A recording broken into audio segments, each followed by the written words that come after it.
찾아오셨네. 날 살리려고 영원한 죽음에서 영원한 생명으로 구원하셨네. 크신 은혜로 그 사랑으로 그의 사명으로 나의 영혼 죄 사함받았네. 그 구원으로 그의 희생으로 나의 영혼 주 안에서 자유해.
구주를 찬송하리로다.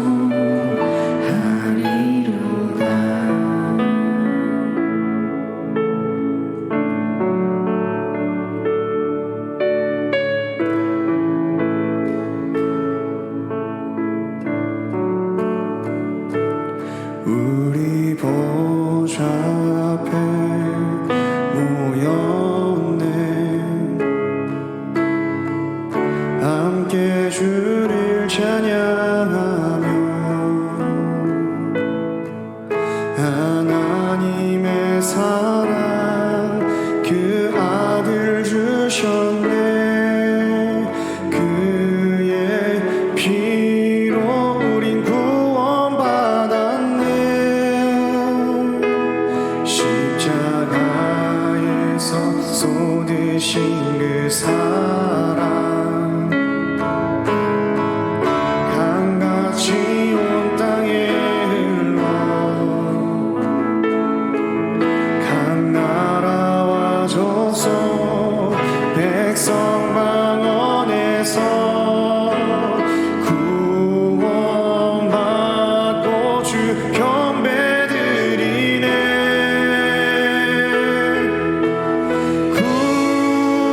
구원하심이 보좌에 앉으신 우리 하나님과 어린 양께 있도다. 구원하심이 보좌에 앉으신 우리 하나님과 어린 양께 있도다.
존귀하십니다.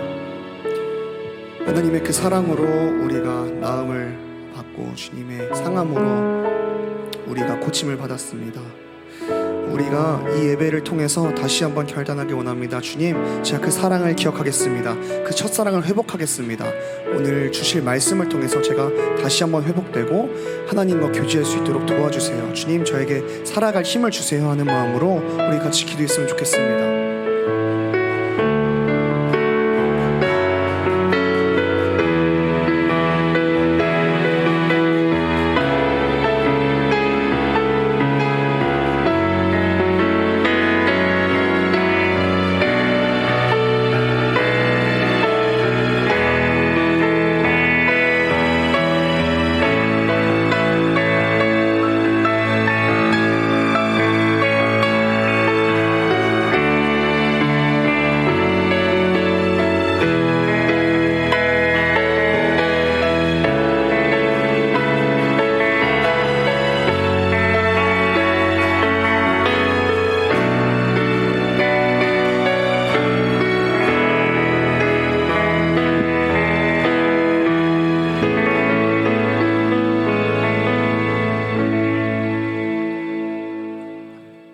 하나님, 오늘도 이 자리에 나와 예배드리며 주님의 귀한 말씀 들을 수 있도록 상황과 여건을 허락하심에 감사합니다.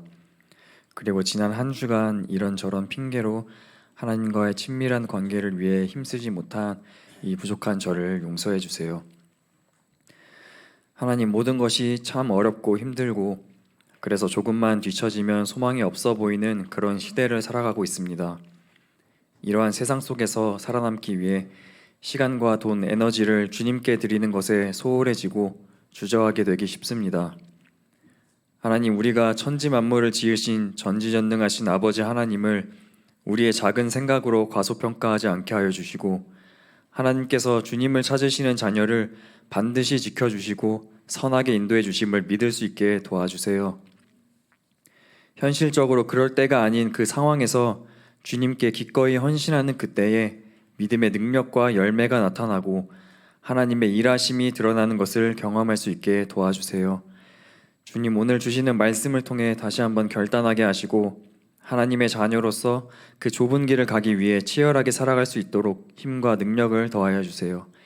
이 시간 하나님께만 집중할 수 있게 우리들의 생각과 마음을 지켜주셔서 하나님께서 기뻐하시는 예배 드릴 수 있게 해주세요. 감사드리며 예수 그리스도 이름으로 기도드렸습니다. 아멘. 나는 전능하신 아버지 하나님, 천지의 창조주를 믿습니다. 나는 그의 유일하신 아들 우리 주 예수 그리스도를 믿습니다. 그는 성령으로 잉태되어 동정녀 마리아에게서 나시고 본디오 빌라도에게 고난을 받아 십자가에 못 박혀 죽으시고 장사된 지 사흘 만에 죽은 자 가운데서 다시 살아나셨으며 하늘에 오르시어 전능하신 아버지 하나님 우편에 앉아 계시다가 거기로부터 살아있는 자와 죽은 자를 심판하러 오십니다. 나는 성령을 믿으며 거룩한 공교회와 성도의 교제와 죄를 용서받는 것과 몸의 부활과 영생을 믿습니다. 아멘. 오늘 함께 보실 하나님의 말씀 로마서 2장 17절부터 24절까지 말씀입니다.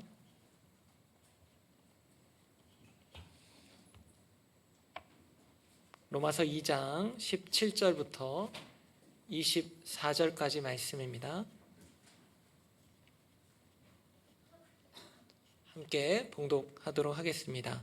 유대인이라 불리는 내가 율법을 의지하며 하나님을 자랑하며 율법의 교훈을 받아 하나님의 뜻을 알고 지극히 선한 것을 분간하며 맹인의 길을 인도하는 자여 어둠에 있는 자의 빛이여 율법에 있는 지식과 진리의 모본을 가진 자로서 어리석은 자의 교사요 어린아이의 선생이라고 스스로 믿으니 그러면 다른 사람을 가르치는 내가 내 자신은 가르치지 아니하느냐? 도둑질하지 말라 선포하는 내가 도둑질하느냐? 간음하지 말라 말하는 내가 간음하느냐? 우상을 가증히 여기는 내가 신전 물건을 도둑질하느냐? 율법을 자랑하는 내가 율법을 범함으로 하나님을 욕되게 하느냐? 기록된 바와 같이 하나님의 이름이 너희 때문에 이방인 중에서 모독을 받는도다. 아멘.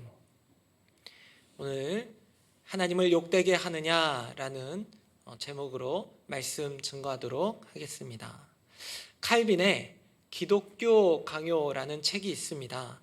이 책을 보면 성경을 뭘로 표현하냐면 안경으로 표현합니다. 여러분, 안경이 무엇입니까? 우리 눈이 잘 보지 못하는 것을 또렷하게 보게 해주는 도구가 바로 안경입니다.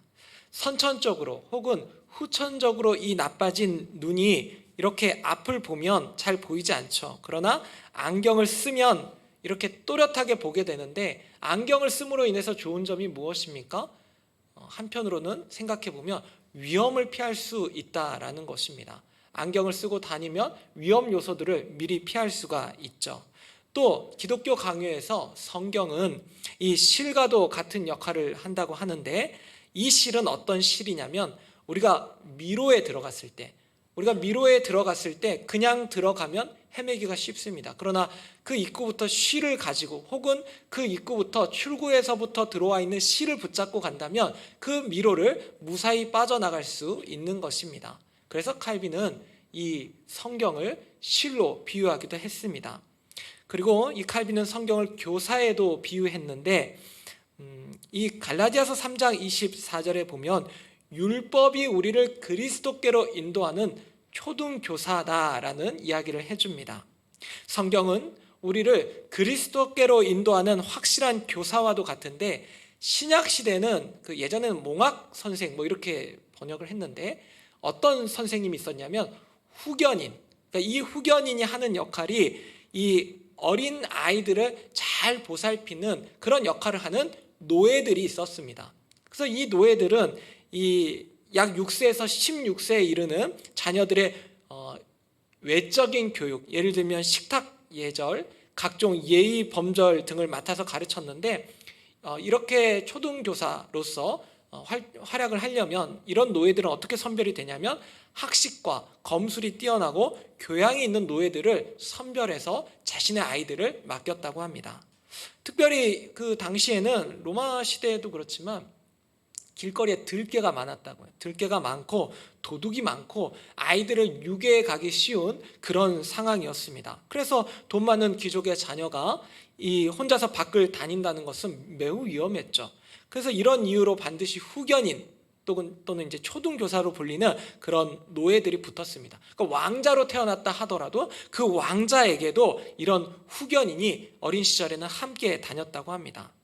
칼빈이 성경을 세 가지로 비유했죠. 첫째는 무엇입니까? 안경입니다. 둘째는 실입니다. 미로를 빠져나갈 수 있는 실. 세 번째는 초등교사였습니다. 그래서 성경이 이런 역할을 해준다라고 했는데, 그럼 참 성경은 좋은 겁니다. 그렇죠? 그런데 구약의 이스라엘 백성들 그리고 신약의 유대인들에게는 이러한 말씀이라고 할 수 있는 율법, 그런데 그 율법에다가 전통을 더해가지고 이 율법과 전통에 대한 자부심이 너무나 강했습니다. 너무 강했어요. 그래서 자신들을 어떻게 생각했느냐? 이사야서 42장 6절과 7절입니다. 나 여호와가 의로 너를 불렀은즉 내가 내 손을 잡아 너를 보호하며 너를 세워 백성의 언약과 이방의 빛이 되게 하리니 네가 눈먼 자들의 눈을 밝히며 갇힌 자를 감옥에서 이끌어내며 흑암에 앉은 자를 감방에서 나오게 하리라. 지금 이 구절이 누구를 가르치는 겁니까? 여러분, 우리는 잘 알고 있죠. 의로 너를 불렀다. 그리고 너를 세워 백성의 언약과 이방의 빛이 되게 하겠다. 눈먼 자들의 눈을 밝히는 분 누구십니까? 바로 예수 그리스도십니다. 그런데 이 구약의 율법을 연구했던 이 바리새인들과 그리고 많은 유대인들이 내가 이방의 빛이다, 내가 이 감옥에 있는 자들을 꺼내주는 그런 위대한 사람이다, 이런 착각을 하고 살았습니다. 이사야 42장은 앞으로 오실 메시아 예수 그리스도의 의로운 통치와 그분이 하실 일들에 대한 예언이 담겨 있습니다. 하나님 앞에 무기력하고 도덕적으로도 무감각하며 아무 소망 없이 살아가는 자들의 앞을 환히 밝혀주실 예수 그리스도를 가리키고 있는데, 당시 유대인들과 성경을 연구하는 자들은 자신들이 마치 이방인의, 아니면 이방인은 거들떠보지도 않았고요, 그냥 그 가치 있는 유대인 사회에서 굉장한 자부심을 가지고 살았습니다. 이방인들을 정말로 이런 표현이 죄송하지만 개나 소처럼 봤습니다. 개나 돼지처럼 봤습니다. 별로 좋아하지 않았어요. 이러한 예수님에 대한 예언을 유대인들은 자신들에게 적용을 했는데, 그러니까 유대인이라는 이 이름에 너무 큰 긍지와 자부심을 가지고 살았던 것입니다. 선민 사상이라고 하죠. 우리는 하나님께 택함 받았다. 그렇기 때문에 우리는 절대로 구원받는다. 우리는 절대로 구원에서 탈락할 일이 없다. 이것이 유대인들의 생각이었을 것입니다. 바리새인과 서기관들이 당시 백성들로부터 존경받고 또 스스로를 거룩하다고 자부했지만 예수님은 그들을 뭐라고 했습니까? 독사의 자식들아, 독사의 새끼들아. 여러분, 독사의 새끼들이라고 말하는 거 오늘날로 말하면 정말 쌍욕입니다. 정말 도저히 입에 담을 수 없는, 제가 죄송한데 제가 여러분을 향해서 욕을 한다고 생각해 보세요. 그럼 여러분 어떤 생각을 하시겠습니까? 유대인들은요, 특별히 이 바리새인과 서기관들은 어떻게 보면 예수님을 좀 제법 그래 괜찮은 어떤 선생님, 랍비 요 정도로 알고 있었는데 그 선생에게 듣는 말이 독사의 자식들아, 독사의 새끼들아, 이런 말이었습니다. 그런 말을 들었다고 유대인들이 우리가 잘못했습니다 그렇게 반성하지 않아요. 뭐 몇몇은 반성했겠지만 대부분은 반성하지 않았습니다. 유대인이라는 단어는 사실은 당시의 헬라인들 또 이방인들과는 확실하게 구별 지어주는 이 유대인들의 어떤 자부심이 묻어있는 이름이었죠. 이 단어 안에는 율법과 전통의 열정과 충성으로 무장한 히브리 민족의 무한한 선민의식이 담겨 있었습니다. 자, 17절부터 20절을 볼까요? 유대인이라 불리는 네가 율법을 의지하며 하나님을 자랑하며 율법의 교훈을 받아 하나님의 뜻을 알고 지극히 선한 것을 분간하며 맹인의 길을 인도하는 자여 어둠에 있는 자의 빛이요 율법에 있는 지식과 진리의 모본을 가진 자로서 어리석은 자의 교사여 어린아이의 선생이라고 스스로 믿으니. 얼마나 좋은 말입니까? 맹인의 길을 인도하는 자, 어둠에 있는 자의 빛, 그리고 율법에 있는 지식과 진리의 모본을 가진 자. 이 모본이란 건 뭐냐면 당시에 이제 오늘날에 우리가 보는 교리문답과 같이 이 유대인들이 자신들만의 어떤 그 율법을 각종 교육 자료로 해서 만들어 놓은 모본이 있었다고 합니다. 그래 어찌 됐건 이 유대인들은 그 유대인이라는 네임밸류, 그 유명세와 지명도에 취해서 정작 자신들의 조상 모세와 아브라함이 하나님의 말씀에 순종해서 갔던 그 길을 가지 않았습니다. 순종하여 하나님의 말씀대로 살아간다면 그들이 절대로 그렇게 자부심만으로 살아갈 수 없는데 늘 그냥 우린 유대인이니까 우린 괜찮아 그렇게 살았다라는 거죠. 눈이 보이지 않는 시각장애인에게 선린교회에서 광교 호수공원까지 가는 길을 스마트폰을 켜서 구글 맵으로 보여주었습니다. 예를 들어 그래서 자 보세요. 못 보는데 자 여기서 흥덕 중심상업지구 버스 정류장까지 350m를 걸어가세요. 지팡이 짚고 잘 걸어가세요. 그리고 55번 버스를 거기서 타고 광교 한양수자인 광교 복합체육센터에서 내리세요 라고 하면 그 시각장애인이 뭐라고 생각하겠습니까? 그랬더니 모르겠는데. 그러니까 이제 이 사람이 종이를 꺼낸 다음에 왜 몰라요 그러면서 이제 막 종이에다 약도를 그려주고 자, 이 그림을 보고 가세요라고 하면 이게 약도가 소용이 있습니까? 핸드폰이 소용이 있습니까? 소용이 없죠. 율법은 뭐냐면 구약시대 율법은 이 지도가 그려진 종이와도 같거든요. 그러니까 율법을 받고서도 율법을 지킨 자가 없다는 것은 율법을 받은 자가 아직 영적인 눈을 뜨지 못했다라는 증거와도 같습니다. 이와 같이 이스라엘 백성들은 확실히 이방 민족이 갖는 도덕과 어떤 양심보다 더 나은 율법을 가지고 있었습니다. 그런데 이방인들은 이방인대로 양심과 도덕을 가지고 있으면서도 그것을 따르지 않았고 그래서 하나님께 가지 못했고 유대인들은 율법을 받았음에도 불구하고 그 율법을 제대로 지키지 못했습니다. 그래서 여기서 이제 바리새인이라는 아주 독특하고 강력한 세력이 생겨나기 시작한 거예요. 그들 자신은 우리는 율법을 잘 지켜라고 말하면서 남들을 이렇게 정죄하는데 이렇게 생각하시면 됩니다. 구약의 어떤 율법서를 돌돌돌돌 말아가지고 야, 너 이 안에 있는 거 지켰어 안 지켰어? 못 지켰는데 이걸 왜 못 지켜 하면서 머리를 통통 치는 것과 같은 그런 행태를 보였다라는 겁니다. 나는 지켰는데 너희는 왜 못 지키느냐? 그러면서 막 잘난 체를 하기 시작하고 의시되었다라는 거죠. 우리는 집에 성경책 하나씩은 다 가지고 있습니다. 그렇죠? 내 책이 아니더라도 부모님 성경책이라도 있을 거예요. 맘만 먹으면 우리는 성경책을 펴서 읽을 수 있고 또 이 성경을 핸드폰 앱에 다운받아가지고 우리는 볼 수 있습니다. 그런데 볼 수는 있지만 여러분 그것이 깨달아집니까? 계속 읽으면 깨달아지기도 하죠. 그런데 또 어떤 경우에는 이게 뭐지? 깨달을 수 없을 때, 이건 왜 못 깨닫느냐면 내 힘과 지혜와 능력으로 이 성경을 읽고 해석하고 풀어내려고 하면 기독교 진리에 다가갈 수가 없습니다. 근데 말씀은요, 깨달아져야 하는 것입니다. 이게 깨달아지면, 구원에 대한 말씀이 이렇게 깨달아지면 신구약에 접해진 그 사건들이 생생하게 우리 눈앞에 펼쳐지게 됩니다. 그래서 그 성경을 통해서 하나님을 바라보게 되고 하나님이 인도하시는 길이 어떤 길인지를 알기만 하는 것이 아니라 이제 그 길로 걸어가게 되는 것입니다. 깨달아지면. 그러나 깨달아지지 않으면 이 말씀이 우리 눈앞에 있어도 또 이렇게 귀로 들려줘도 전혀 아무런 마음에 감동이 없는 것입니다. 신약시대 유대인들, 아까도 이 특별히 바리새인들을 예로 들었지만 이 사람들이 종교적 열심은 있었어요. 막 회당에 모여서 율법서는 낭독했지만 정작 율법이 가리키고 있는 하나님 사랑과 이웃 사랑의 그 정신은 전혀 실천하지 않았습니다. 백성들의 삶에 관심이 없었어요. 가난하고 소외된 사람들에게는 관심이 없고 율법을 연구하면서 지적으로 이렇게 막 탐구하기 시작했습니다. 그래서 유대 바리새인들의 별명이 뭔지 아세요? 벽을 두르는 자입니다. 벽을 두르는 자. 혹시 우리 가운데 벽을 두르는 자 없습니까? 벽을 둘러놓고 아무도 들어오지 못하게 하는 거예요. 바리새인들이 그랬다라는 거죠. 전통과 율법 준수에 너무 이렇게 막 매몰되어 가지고 벽이 쳐져 있는 거예요. 그래서 예수님은 이들을 향해서 독사의 자식이라고만 말하지 않고 맹인이고 외식하는 자고 또 이 마귀의 자식 등으로 부르면서 질책을 계속 하신 겁니다. 그런데 바울은 여기서 더 나아가서 율법과 전통의 메인 로마 시대 당시 유대인들에게 이렇게 말을 합니다. 21절부터 23절입니다. 그러면 다른 사람을 가르치는 네가 네 자신은 가르치지 아니하느냐?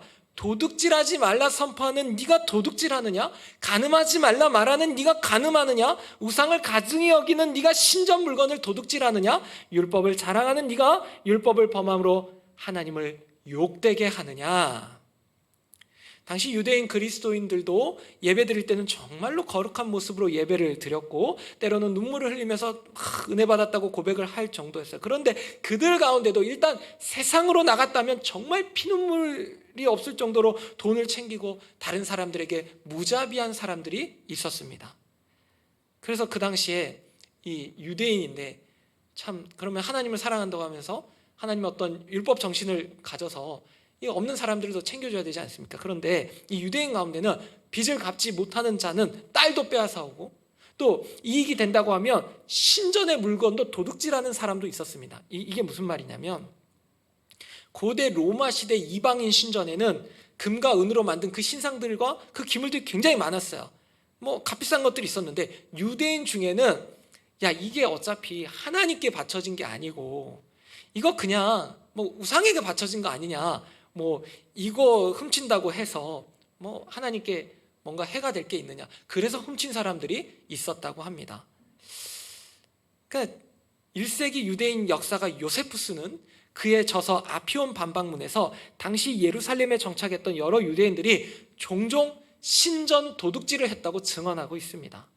그래서 주변의 이교도들은 예루살렘 하면 그 예루살렘의 유대인들 하면 신전의 어떤 신전 강도를 떠올릴 정도로 그렇게 막 그 이방인들의 신전에 가서 도둑질하는 사람들이 많았다고 합니다. 아니 이게 말이 됩니까? 그러면 그들이 하게 되는 일들이 결국 뭐예요? 하나님의 얼굴에 먹칠하는 겁니다. 그렇죠? 하나님을 섬긴다고 하는 유대인들이 혹은 예수 그리스도를 믿는다고 하는 사람들이 오히려 이교도들보다 더 못한 짓을 한다면 그것은 하나님의 얼굴에 먹칠을 하는 겁니다. 지금은 은퇴한 한 교수님이 이 청년 때 그분의 이제 영어 명이 다니엘이었어. 다니엘. 저도 있습니다. 저도 조셉. 요셉이.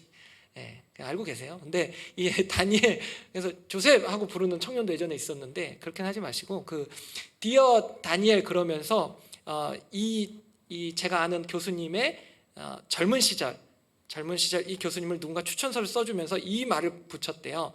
다니엘이라는 교수님이 젊었을 때 추천서를 받았는데 한번 추천서는 써주셨는데 그분이 Dear Daniel, remember don't put my name down 이렇게 적었대요. 그러니까 다니엘, 내가 추천서는 써주는데 내 이름에 먹칠하지 마 이렇게 썼다고 해요. 여러분이 성경책을 사거나 성경 앱을 다운받았거나 주일 하루에 예배에 나왔다는 거, 그거 참 고맙고 감사한 일이고 참 하나님 백성으로 하는 일이지만 그것이 구원받은 하나님의 백성으로서의 할 만한 전체적인 일의 전부는 아닙니다. 이게 전부는 아니에요. 이건 시작입니다. 그러니까 성경에 담긴 하나님의 말씀이 여러분의 심령에, 여러분의 영혼 깊숙한 곳에 새겨지지 않는다면 그냥 저뿐만이 아니라 여러분은 그냥 교회 문을 열고 들어갔다 나가는 사람일 뿐이지, 어떻게 보면 하나님의 구원받은 백성으로 살고 있는 것은 다른 이야기가 될 수도 있습니다. 가끔 그런 청년들도 있거든요. 야, 내가 주일에 나와서 예배 드리면 그걸로 됐지. 또 나는 주중에 한번 교회도 한두 번씩 나오고, 난 제자 훈련을 받았어. 그건 참 잘하는 겁니다. 저는 제자 훈련 받는 청년들을 많이 보지 못했는데 제가 여기 우리 교회 와서 참 많이 봅니다. 잘하고 있는 거야. 부지런히 받으셔야 됩니다. 그러나 그게 다는 아닙니다. 그건 다 출발이에요. 이제 그런 제자 훈련을 받고 교회에서 헌신하고 봉사하는 것들 감사함으로 감당하시고 주중에는 출발하셔야죠. 출발하셔서 각자의 삶의 터전에서 하나님의 이름을 높여드려야 합니다. 그렇지 못하면 실천적 무신론자가 됩니다. 그러니까 뭐냐면 무신론인데 되게 실천하는 거예요. 어떻게? 무신론을. 그러니까 난 신을 안 믿는 것처럼. 정작 예배를 드리고 막 많은 것들을 했지만 그냥 종교성만 가지고 있다면 우리는 정말로 하나님의 살아계심을 드러내지 않게 되고, 그리고 하나님의 얼굴에 더 나아가서는 하나님의 얼굴에 막 먹칠하며 살아가는 그런 삶을 살아갈 수도 있다라는 것입니다. 로널드 드워킨이 지은 신이 사라진 세상이라는 책이 오래전 발간이 되었는데, 이 책의 원제가 신이 없는 종교였습니다. 뭐냐면 2011년 12월 베른 대학에서 발표한 아인슈타인에 대한 강의를 바탕으로 이제 어떤 사람이 쓴 거예요. 이렇게 썼는데 로널드 드워킨이 이 아인슈타인은 자신을 나는 무신론자이지만 대단히 종교적인 사람이다, 이런 말을 했대요. 그리고 아인슈타인 자필 편지가 경매로 나와서 약 32억 원에 낙찰이 되었는데 거기에 뭐라고 써 있었냐면, 아인슈타인이 쓴 글인데, 제게 있어 하나님이라는 단어는 나약함을 나타내는 표현이자 그 산물입니다. 성경은 신성하지만 원시적인 전설을 모아놓은 것에 불과하죠. 아무리 정교한 해석도 제 생각을 바꿔놓을 수는 없을 것입니다. 여러분, 아인슈타인 하면 뭐가 떠오르십니까? 사실 저는 떠오르는 게 없는데 막 개구쟁이 표정과 여러 가지 이론들을 발표한 그런 사람으로 알고 있지만, 이 사람이 하나님을 믿지 않았다라는 거야. 아니, 그렇게 엄청난 업적을 이뤘다고 하지만 하나님을 믿지 않고 오히려 자신은 성경을 봐도 전혀 변화받지 않을 자신이 있다, 이런 식으로 얘기를 하고 다녔는데, 여러분, 우리가 정말 잘 생각하셔야 되는 게 뭐냐면, 우리도 그런 어떤 대단한 일들을 세상에서 때로는 할 수도 있습니다. 그런데 우리가 정말 하나님을 믿는다고 하면서 하나님을 믿는 향기가 드러나지 않고 그런 삶들이 드러나지 않으면 우리는 이들과 다를 바가 없습니다. 자, 그러면 우리는 어떻게 해야 되죠? 어떻게 해야 됩니까? 성령을 받아야 됩니다. 먼저 성령을 받아야죠. 사도행전 1장 8절입니다. 오직 성령이 너에게 임하시면 너희가 권능을 받는다, 이렇게 기록이 되어 있습니다. 성령 하나님이 임하시기 전에는 늘 예수님을 따라다녔던 이 제자들도 예수님이 하신 말씀과 예수님이 이루신 일들이 무엇인지 잘 몰랐어요. 그러나 성령 하나님이 그들의 마음속에 오시자 돌 같은 마음이 다 부서지고 이 부드러운 살과 같은 마음이 되어서 어디까지 갔습니까? 순교의 자리까지 갔습니다. 복음을 증거하다 순교의 자리까지 갔다라는 것이죠. 23절을 좀 볼까요? 오늘 본문 23절입니다. 율법을 자랑하는 네가 율법을 범함으로 하나님을 유혹되게 하느냐. 성령을 받지 않고 또 말씀을 보긴 보았지만 그 말씀에 기록된 그 능력을 제대로 체험하지 못했던 유대인들, 그들의 행동 방식 하나하나가 결국에는 하나님을 유혹되게 하는 것이었습니다. 여러분, 말씀은 거울이거든요. 이 말씀을 보게 되면 내 본 모습이 보이게 됩니다. 모든 사람이 죄를 범하였음에 하나님의 영광에 이르지 못했다라고 했습니다. 우리가 말씀에 우리 자신을 계속 보면 우리처럼 더러운 사람이 없고, 우리처럼 가증한 사람이 없고, 우리처럼 허탄하고 망령된 신하의 귀를 기울이는 사람도 없습니다. 인간은 참 그렇습니다. 하나님 앞에 불순종한 인간의 모습이란 건 너무 처참해요. 여러분, 요즘 신학기가 되고 또 많은 이제 청년들 교제도 하고 하는데 세상적인 문화를 제가 생각을 하면 저는 대학교 때 아직도 생각나는 게 그 술자리 문화. 어마어마하더라고요. 처음 요즘은 뭐라고 하더라? MT라고 안 하는 것 같은데 아무튼 딱 가보면 그 맥주 짝이라고 하잖아요. 괴짝을 막 한 10짝 정도 놓고 그냥 먹기 시작하는 거예요. 한 오후 3시부터 선배들이 와서 먹기 시작하고 뭐 대야에 받아서 먹기 시작하고 뭐 막걸리 넣고 맥주 넣고 소주 넣고 담배꽁초 넣고 다 넣고 먹이더라고요. 여러분 그것이 저는 그때 딱 알았어요. 아, 세상은 이런 것이구나. 저한테 너무 확실하게 알려주더라고요. 그래서 저만 그런 걸 겪었는지 모르겠지만 제가 보는 첫 그 대학교 1학년 때 이미지, 그 세상은 그렇게 저에게 술을 막 먹지도 못하는데 권하는 그런 사회였습니다. 저는 어떻게 했느냐? 기도했습니다. 진짜 기도했어요. 그 기도했더니 그 선배 한 분이 너 우리 요 사람들 다 모였는데 그 앞에서 기도할 수 있느냐? 그렇죠. 신학생이 아니었어요. 저 행정학과 학생이었는데 할 수 있습니다. 그래서 한 30명 앞에서 대표 기도했습니다. 네, 그래서 대표 기도 해가지고 이 죄인들의 죄를 용서해주고 술을 조금만 먹고 술 먹고 탈나지 않게 해주고 뭐 그런 기도를 막 쫙 장황하게 했어요. 그랬더니 선배가 그만하라고. 안 된다고. 예수님의 이름까지는 가야 된다. 그래서 예수님의 이름으로 기도했습니다. 아멘. 그리고 전 잤어요. 그러니까 여러분 세상 앞에서 우리가 정말 뭐 제 자랑이 그런 게 아니라 지금 생각하면 좀 오그라들기도 하는데 그런 결단과 그런 용기를 참 성령이 임하니까 그런 게 참 담대하게 되었던 것 같습니다. 바울이 봤을 때 이 유대인들의 이 삶 같은 것은 정말 하나님을 욕되게 하는 것이었는데 이 욕되게 했다라는 것은 능욕했다는 겁니다. 창피를 줬다는 거예요. 성경에 보면 주인이 보낸 이 종에 대한 포도원 농부들의 태도가 어땠습니까? 주인이 보낸 종을 잡아 심히 때리고 머리에 상처를 내고 능욕을 했거든요. 또 대제사장과 사두개인의 당파가 예수 이름을 전파하는 그 사도들을 불러서 채찍질하면서 야 예수 이름을 전하지 마 그러면서 막 그 이름을 위하여 이제 막 사도들이 막 나아갈 때마다 능욕을 줬다는 거예요. 능욕을.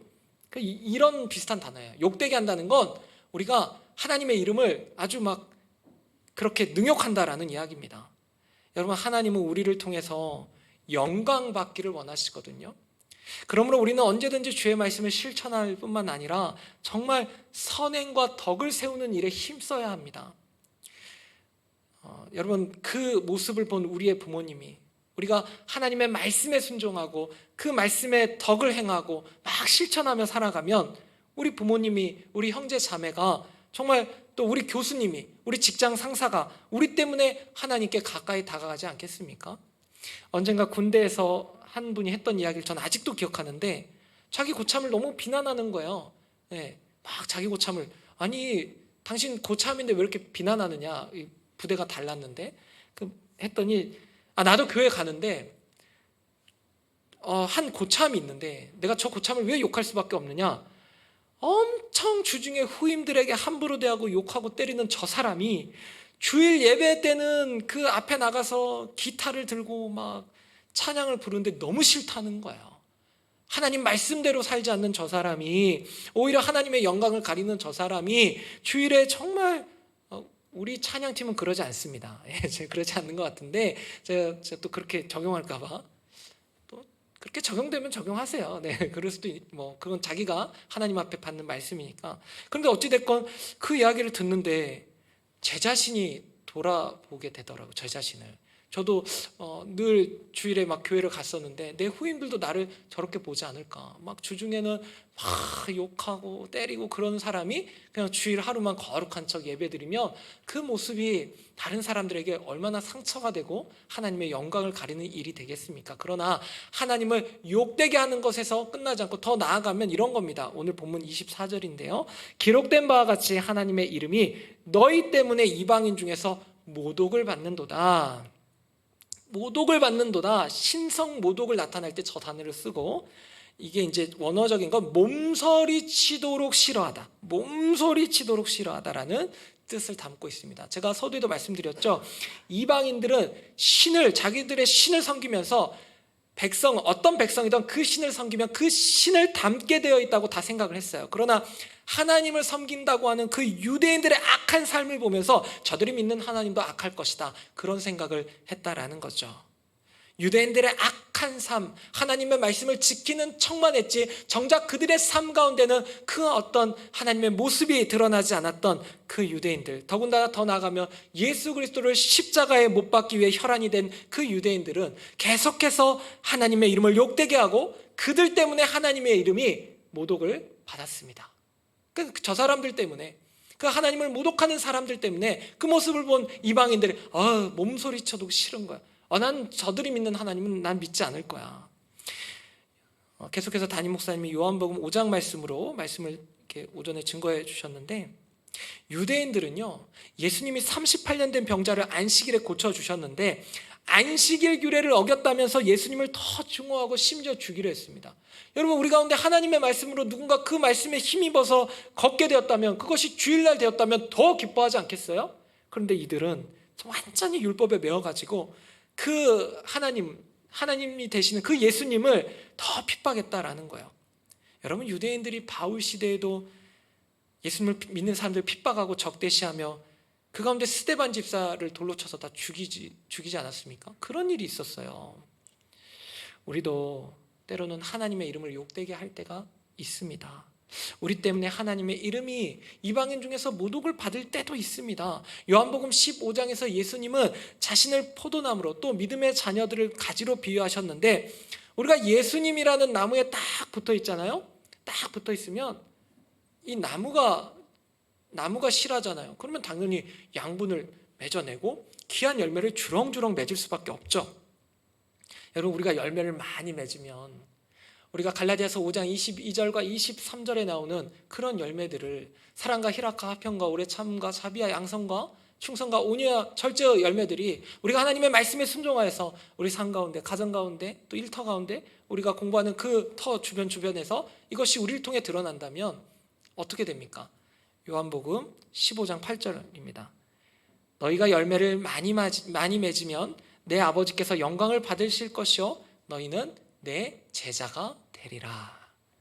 예수님은 참 포도나무이시기 때문에 그 안에 붙은 가지는 당연히 열매를 맺을 수밖에 없습니다.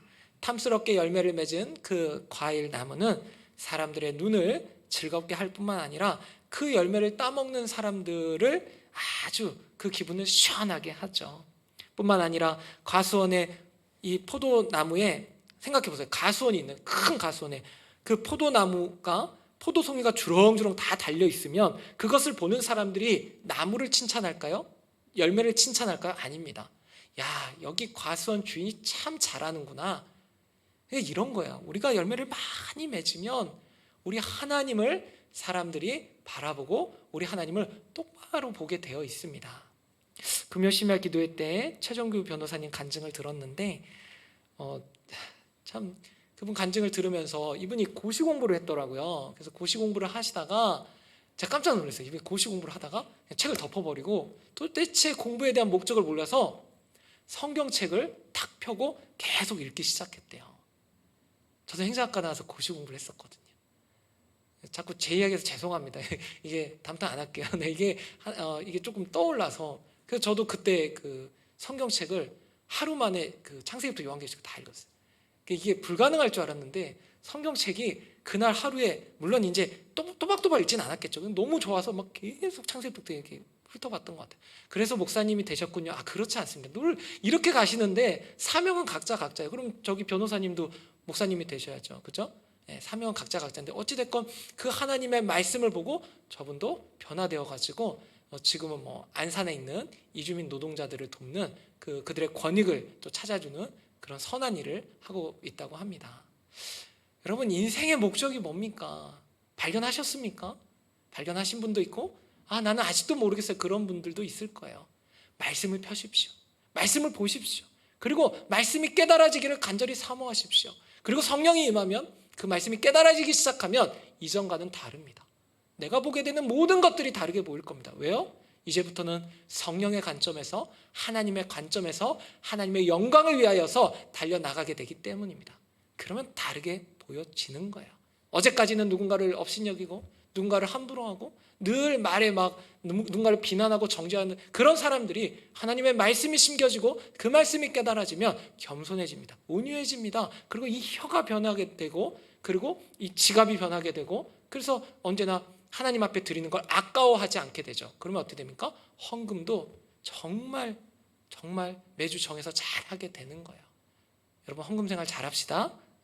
여러분, 우리가 헌금 생활도 잘해야 되는데, 봄의 향기에 취해서 좀 느슨해질 수 있어요. 그런데 우리는 언제나 영적인 긴장감을 가지고 이 말씀 앞에 서야 합니다. 로마서 2장 23절과 요한복음 15장 8절을 읽고 마치도록 하겠습니다. 율법을 자랑하는 네가 율법을 범함으로 하나님을 욕되게 하느냐? 너희가 열매를 많이 맺으면 내 아버지께서 영광을 받으실 것이요 너희는 내 제자가 되리라. 한 주간도 하나님의 영광을 위해 출근하십시오. 하나님의 영광을 위해 공부하십시오.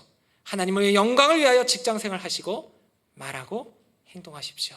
하나님을 영화롭게 하시는 저와 여러분 되시길 주의 이름으로 축원합니다. 기도하시겠습니다. 하나님, 지난 한 주간 혹시라도 하나님을 욕되게 하며 하나님의 이름에 먹칠했던 삶이 아니었는지를 돌아보게 하시니 감사합니다. 우리가 먹든지 마시든지 무엇을 하든지 다 하나님의 영광을 위하여 하게 하시고 늘 말씀에 순종케 하여 주시옵소서. 늘 예수 그리스도 안에 머물며 귀한 열매들을 맺게 하시고 과수원 주인이신 하나님께 영광 돌리는 저와 우리 청년들 되게 하여 주시옵소서. 하나님, 경남 산청과 의성과 울주와 김해 산불로 많은 피해가 나고 있습니다. 주께서 산불을 지나는 진화대원들과 이재민들을 보호해 주시고 속히 산불이 진화되게 하여 주시옵소서. 한 주간도 주의 말씀에 순종하여 귀한 열매를 맺으며 살아갈 청년들과 함께 동행해 주실 줄 믿사오며 하늘과 땅을 이으신 예수 그리스도의 이름으로 감사하며 기도드렸습니다. 아멘. 말씀 기억하시면서 주님을 바라봅니다. 찬양합시다.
세상은 여전히 어둡고 우리 두 눈 가리고 같이 앞길을 우리 알 수 없으나 여전히 우리의 곁에서 우리 감사의 시기 주님 우리의 시선을 주님을 바라봅니다. 비록 지금은 넘어져도 주가 이곳에 여전히 계시기에 주를